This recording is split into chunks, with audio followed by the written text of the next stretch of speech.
Selamat pagi, silakan duduk. Selamat pagi, perkenalkan nama saya Avelina. Saya bisa dipanggil dengan Edwin. Saya di sini sebagai ahli gizi di klinik yang ada di Surabaya Barat ini. Nah, bagaimana kabarnya hari ini? Alhamdulillah baik, Bu. Alhamdulillah. Kalau boleh tahu nama Mbaknya siapa? Oh, nama saya Ami Busayasari, biasa dipanggil Ami. Oh, namanya Mbak Ami. Kalau boleh tahu Mbak Ami ini umurnya berapa sih? Saat ini saya umurnya 28 tahun sih. Oh, masih muda ya. Mbak Ami ini sekarang kesibukannya apa ya? Kalau sekarang ini saya kerja aja sih, Bu. Saya kerja di garment gitu, kayak pabrik pakaian gitu. Terus Mbak Ami ini kalau boleh tahu, Mbak Ami kalau pendidikan tuh sampai tingkat apa?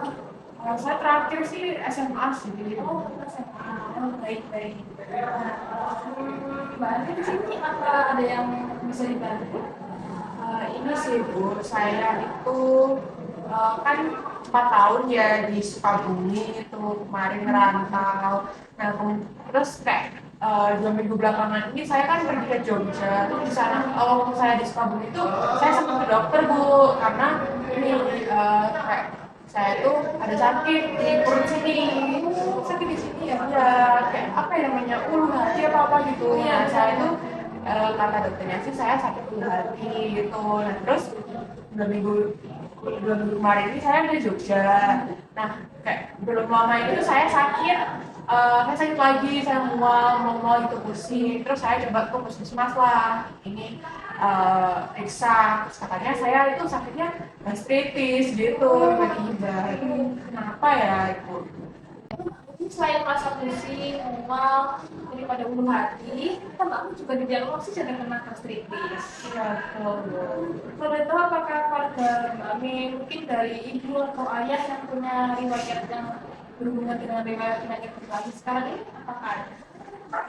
Kalau keluarga sih, seingat saya ibu itu pernah kena gastritis sih. Kalau ibu itu selain gastritis ya, itu pernah asam urat juga, terus kencing batu, ya itu, terus juga nyeri pinggang, sama ini, Bu, apa ya, saya agak lupa. Hiperkolesterol ya, Oh iya, ya, hiperkolesterol. sekolah tinggi. Oh ya itu, tapi kalau bapak sama saudara-saudara yang lain sih kayaknya nggak ada ya.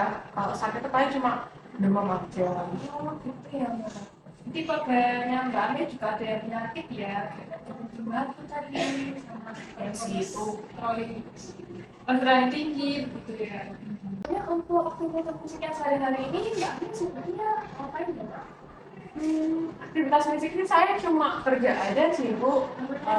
Kan sibuk kerja aja nih. Kayaknya eh, udah nggak sempet ya kalau ngelakuin aktivitas. Soalnya saya dari pagi kan sekitar 8 jam lah ya sampai jam berapa sore gitu. Berarti sering penuh ya Mbak ya kerjanya. Ya. Olahraganya bagaimana? Ini nggak pernah olahraga, yang pas terakhir olahraga tuh udah lama banget. Kemudian kalau boleh tahu Mbak Ami ini apakah punya alergi tertentu kayak makanan apa gitu? Alergi, bentar ya Mbak, saya lupa deh. Kayaknya ini deh. Oh iya, saya tuh pernah alergi makan buah nanas itu. Kalau makan nanas tuh dia langsung gatel gitu, ya bengkak gitu. Mbak Ami ini punya alergi nanas ya. Kemudian selain pusing, mual, daripada ulu hati, alergi nanas, apakah Mbak Ami ini juga punya masalah lain? Oh iya ini, Bu, kalau tiap kali saya makan itu tuh saya kadang nggak bisa makan semuanya gitu loh. Kalau misal makan itu yang masuk cuma sedikit. Soalnya kalau tiap kali saya makan itu saya ngerasanya nggak ada rasanya, kayak hambar gitu makanannya. Terus jadi tiap tiap dimakan itu nggak bisa ketelan gitu. Jadinya susah gitu ya, jadi susah gitu. Itu aja sih. Setelah kita bicarakan hari ini, kalau boleh tahu Mbak Ami ini asupannya sehari-hari itu bagaimana? Ya, jadi kalau asupan saya sehari apa ya?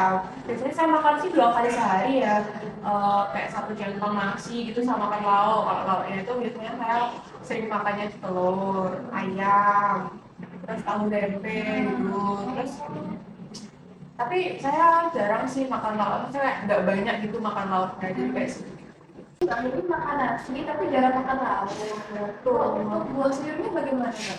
Kalau untuk sayur sih, saya paling suka makan loh apa yang itu brokoli. Oh ya, brokoli. Brokoli itu saya paling suka. Biasanya kan buat sup gitu-gitu saya sering juga ngolah sendiri sih. Tapi kalau buah itu saya jarang makan soalnya ya ini mahal kan. Terus saya jarang ketemu, saya nggak terlalu suka juga. Jadi Mbak ini sering makan sayur, cuman jarang makan buah gitu ya. Oh. Kalau boleh tahu, biasanya Mbak ini sehari itu mengonsumsi minuman apa aja?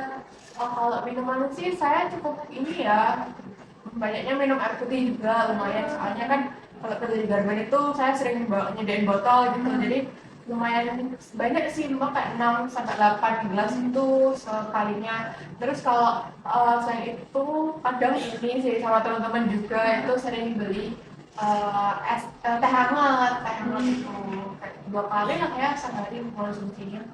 Kalau boleh tahu kan Mbak Ewi juga minum teh manis. Nah, Ya. itu gimana berapa banyak ya Mbak? Kayaknya sih 2 sendok makan ya, soalnya biar manis gitu Mbak enak. Oh, berarti Mbak Ewi suka ya minum yang manis-manis ya? Suka banget. Oh, Mbak Ewi ini berarti selain minum teh putih, teh manis, apakah Mbak Ewi juga ada konsumsi makanan lain dalam sehari? Ini sih kan saya sering ngomel juga.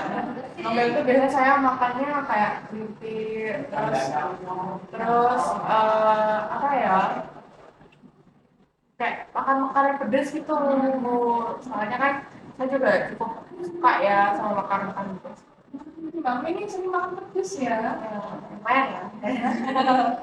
Nah, baik kalau boleh tahu berat badan sama tinggi badan Mbak Ewi ini berapa? Eh, Kayaknya tadi ukur itu tinggi badan saya 150. Terus kalau berat badannya saya agak gemuk ya Bu ini. Kayak berat badan saya 70,5 kilo. Nah, oke. Setelah saya hitung-hitung, ternyata nilai MT kami ini tergolong obesitas itu, obesitas tingkat 2. Kok bisa Ibu kena obes? Kok bisa saya sampai obes itu? Perasaan saya ini makannya nggak terlalu banyak. Tapi ini sih Bu, saya waktu itu mungkin gara-gara dari Sukabumi juga ya, saya itu naik berat badan saya naik gitu loh tiba-tiba sampai 20 kiloan gitu. Sempat naik. Iya. Mbak ini membawa rujukan dari dokter, kayak dokter biokimia, psikologi. Ini bawa sih Bu. Ini bukan Bu, ini Bu. Oh iya, benar-benar. Terima kasih ya. Oke, setelah saya lihat dari data leukemia Mbak Ami ini ternyata hampir semua kadernya itu normal. Tapi ada satu kader yang masih belum normal Bu, yaitu leukosit. Leukosit Mbak Ami ini tinggi. Leukositnya tinggi ya Bu. Itu kira-kira kenapa ya Bu kok bisa leukosit tinggi? Leukosit itu apa sih Bu itu?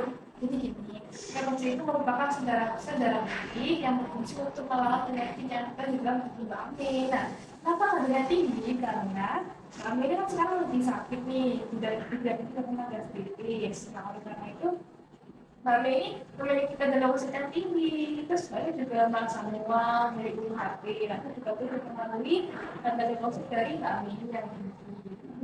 Gitu ya Bu. Terus kalau yang ini Bu, kan saya pusing ya. Itu apa ada hubungannya sama kayak tensi saya gitu? Soalnya kan banyak kalau saya pusing, walau pusing gitu sama teman-teman saya katanya, itu tensinya rendah gitu. Ini bener nggak sih Bu? Itu. Kita baca dulu ya datanya. Oh, ternyata dari data fisikinis Mbak Ami ini, Mbak Ami ini punya tekanan darah yang normal, nadi yang normal, ekspresi yang normal, dan juga suhu yang normal. Tetapi Mbak Ami ini masih lemas. Gitu. Berarti saya yang pusing itu nggak ada pengaruhnya sama tensi saya ya Bu? Iya, nggak ada hubungannya. Ini berhubungan dengan kondisi baru saat ini yang masukannya tadi kan kurang, jadinya lemas. Gitu Mbak Ami. Itu Mbak, nah berdasarkan hasil data recall 24 jam Mbak Ami ini, itu Mbak Ami memiliki asupan yang kurang dari kebutuhan gizi seharusnya. Gitu ya, perasaan saya makanya juga banyak-banyak aja gitu, maksudnya kayak nggak dikit banget gitu loh, saya kan juga udah gemuk gitu. Iya, maksudnya kalau bisa masih kurang itu gimana ya? Jadi ya setelah Ami yang kurang ini tuh karena Mbak Ami juga merasa mual kan, jadi setiap kali Mbak Ami makan itu maksudnya iya, iya. dikeluarkan dari mual. Iya. Jadi Mbak Ami juga tadi mengeluhkan susah penuh juga. Nah itu juga mempengaruhi kondisi Mbak tadi. Kemudian Mbak ini juga memiliki pola makan yang kurang teratur ya. Maka dari itu asupan yang Mbak makan itu juga menjadi lebih sedikit begitu. Oh berarti gitu ya Bu ya. Tapi kalau ini nggak sih Bu ada pengaruh kalau saya konsumsi obat nggak? Kan saya kan sakit ya kayak sakit perut gitu saya langsung minum obat biasanya. Kadang sambil makan juga saya minum obat. Itu kira-kira ngaruh nggak sih Bu sama ini pengaruh konsumsi obat konsumsi makanan saya? Sebentar saya dari data baru ya. Dari segi dan dari dokter, ternyata ada nih beberapa obat yang memiliki interaksi dengan zat gizi. Itu ada Ufama, paracetamol, Ceftriaxone, sama Pasida gitu. Nah, untuk itu Mbak Amin bisa lakukan dengan mengonsumsi obat tersebut sambil makan ya Mbak, karena bisa mengaruhi zat gizi Mbak Amin nantinya. Oh, berarti apanya itu tadi Atasida, Ada paracetamol, Ceftriaxone, sama sama Ufama. iya sama Ufama. Oh ya berarti nggak boleh dimakan, nggak boleh diminum sambil makan ya. Soalnya saya biasanya maksudnya sambil makan Bu, soalnya kan biar cepet gitu. Gitu lebih baik dengan sejeda ya antara obat sama makan. Siap. Oke, terus selain saya kayak ngatur minum obat sama makannya biar nggak barengan itu saya harus apa sih Bu gitu biar saya itu cepet pulih gitu. Gini dari asupan, tapi ini bisa nih banyak makannya biar lebih teratur, banyak konsumsi lemak hewani kayak ayam, ikan gitu. Terus kalau lemak nabati mungkin kayak tempe, tahu. Terus kami juga mulai banyak ya makan buah sayurnya biar kami tambah sehat. Kemudian kalau buat makan secara teratur 3 kali sehari, apakah kami ini sampai untuk melakukannya? Nah, saya coba usahakan ya Bu, saya biasanya tuh suka nge-skip makan gitu sih, jadi saya mungkin coba perbaiki lagi gitu. Berarti saya harus perbanyak konsumsi makanan yang tinggi protein itu tadi yang kayak tahu tempe, terus makanan tinggi energi, terus konsumsi sayur, buah, susu gitu ya Bu ya. Benar sekali. Kemudian selain kami harus menjaga pola makan juga, kami juga untuk asupan banyak olahraga secara teratur. Kemudian kami tadi juga suka makan pedas ya. Nah itu bisa dimulai dikurangi ya, biar tidak memperparah penyakit kami saat ini. Nah, apakah ada lagi yang bisa saya bantu Mbak? Kayaknya sih udah cukup sih Bu ya, saya sudah banyak bertanya juga, mungkin semoga sayanya bisa mulai menjaga sih Bu. Saya kembalikan dulu ya ini berbicaranya. Sip. Kami bisa datang lagi ya minggu depan. Kami akan kami selanjutnya. Satu. Saya bisa masuk Oh iya, boleh. Makasih Bu, sama-sama. Silakan.